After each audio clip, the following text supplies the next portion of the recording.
네, 오늘 취재 수첩은 고려아연 얘기를 좀 해볼까 합니다. 최근 고려아연 실적이 너무 좀 안 좋아졌어요. 분기 기준으로 해서는 2010년 이후 최저의 실적을 냈고요.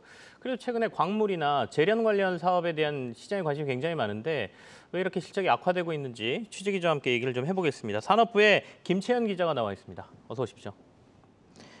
먼저 고려아연 실적부터 한번 살펴주시죠. 네, 고려아연 이번 2분기 매출 2조 4,700억 원, 영업이익 1,560억 원을 거뒀습니다. 지난해 동기 대비 매출은 13% 줄었고 영업이익은 약 60% 줄었습니다. 상반기 기준으로 보면 올 상반기 영업이익 3,010억 원인데요. 지난해 같은 기간보다 반토막 수준이었는데요. 13년 전인 2010년 상반기 영업이익 2,850억 원과 비슷한 수준입니다. 고려아연은 최근 몇 년간 두 자릿수 성장률을 이어가면서 매년 영업이익을 1조 원씩 냈었는데요. 올 상반기엔 3천억대로 줄어들면서 지금 추세대로라면 10여 년 만에 최저 실적 가능성도 있습니다. 말씀하신 것처럼 그래도 고려아연이 최근에 높은 성장세 때문에 시장에서 꽤 주목을 받았던 회사지 않습니까? 그런데 갑자기 이렇게 실적이 악화된 이유가 있을까요? 네, 고려아연은 사명 그대로 아연과 같은 비철 금속을 재련해 판매하는 회사인데요. 아연뿐만 아니라 연, 금은동도 같이 제조해 판매합니다. 물론 회사 이익의 가장 큰 부분을 차지하는 건 아연이고 올 상반기 기준 매출 비중이 37% 정도입니다. 그런데 실적이 갑자기 이렇게 빠진 건 아연 가격 하락이 큰 영향을 미쳤습니다.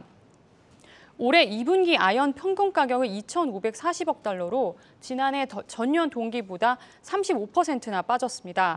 아연 가격이 하락하면서 판가도 하락해 수익성이 크게 악화된 겁니다. 또 아연의 최대 수요처는 철강 회사들인데요. 중국의 경기 회복이 지연되면서 철강 회사들이 감산에 돌입하는 등 아연 수요도 크게 꺾였습니다.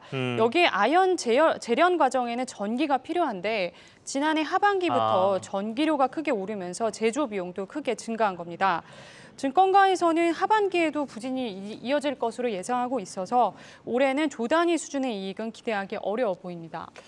일단은 원자재 가격이 급하게 떨어진 것도 그렇고 여러 가지 제조에 드는 비용 자체도 좀 올랐다 이런 말씀이신데 그 외에도 사실은 고려아연은 경영적인 측면에서도 이제 회장이 바뀌었지 않습니까? 최윤범 회장으로 바뀌면서 이게 경영 3세로 이제 이전된 거죠. 이 부분도 좀 영향을 미쳤을까요? 어떻게 보세요? 네, 고려아연은 올해 창립 50주년을 맞았는데요. 1974년 창업 이래로 원래 아연 재련 사업에만 집중해 오다가 지난해 말 신임 회장에 오른 최윤범 회장은 트로이카 드라이브라는 비전을 토대로 신사업을 적극 확대하고 있습니다. 3대 신사업으로 그린 수소와 같은 신재생 에너지, 동박, 전구체 같은 2차 전지 소재, 리사이클링 이 3대 사업을 낙점을 했는데요. 이를 바탕으로 해서 기존의 그 비철 금속 대표 기업에서 2차 전지 소재 기업으로 변신하겠다는 겁니다. 이를 위해서 M&A에도 상당히 적극적이었는데요.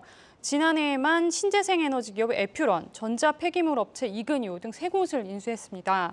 이러한 인수합병으로 고려아연의 종속 기업이 2021년 27개에서 지난해에는 71개까지 크게 늘었습니다. 네.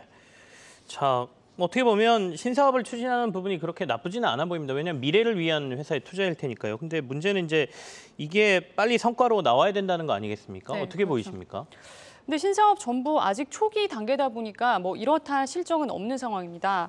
동박 사업이 그나마 속도를 내고 있는데 올해 1분기부터 공장을 가동하기 시작해서 현재 LG 에너지 솔루션에 시제품을 납품하고 있습니다. 오는 10월부터 양산에 들어간다는 게 목표인데 실제 가능할지는 지켜봐야 할 것 같습니다. 또 LG화학가 짓고 있는 전구체 공장이 내년부터 가동하게 되는데요. 마찬가지로 실적을 내기까지는 또 상당 시일 걸릴 것 같습니다. 호주에서 추진 중인 그린 수소 사업도 내년 상반기에나 상업 운전을 시작할 예정입니다. 고려아연 입장에서는 본업인 아연 실적이 계속 빠지고 있는 상황에서 신사업도 아직은 초기 단계라서 성과를 기대하기 어렵다 보니 이중고에 처해 있다고 볼 수 있습니다. 자, 말씀하시죠. 네, 최 회장의 그동안의 성과를 보면 2019년부터 고려아연 대표를 맡아서 재임 4년 만에 2021년이죠. 사상 최대 영업이익 1조 원을 넘어섰는데요. 이 같은 성과를 인정받아서 회장직에 오른 겁니다. 업계에서는 최 회장이 고려아연 본업인 그 재련 네. 사업의 경쟁력을 유지하면서도 신사업에서도 성과를 낼 수 있을지 주목하고 있습니다. 다만 신한투자증권은 최근 보고서에서 그 고려아연의 신사업과 관련한 구체적인 숫자가 발표돼야 한다면서 진행 사항을 공개할 것을 요청했습니다.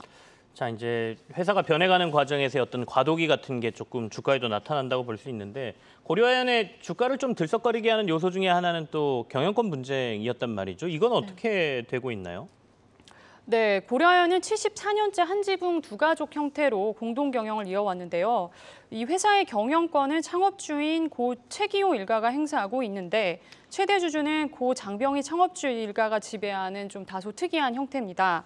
이 고려아연은 영풍그룹 전체 매출의 80%를 차지하는 캐시카우 역할을 해왔는데요. 네. 그런데 최 씨 일가의 우호 세력인 한화의 계열사가 지난해 고려아연의 제3자의 배정 유상증자에 참여하면서 경영권 분쟁이 촉발됐습니다.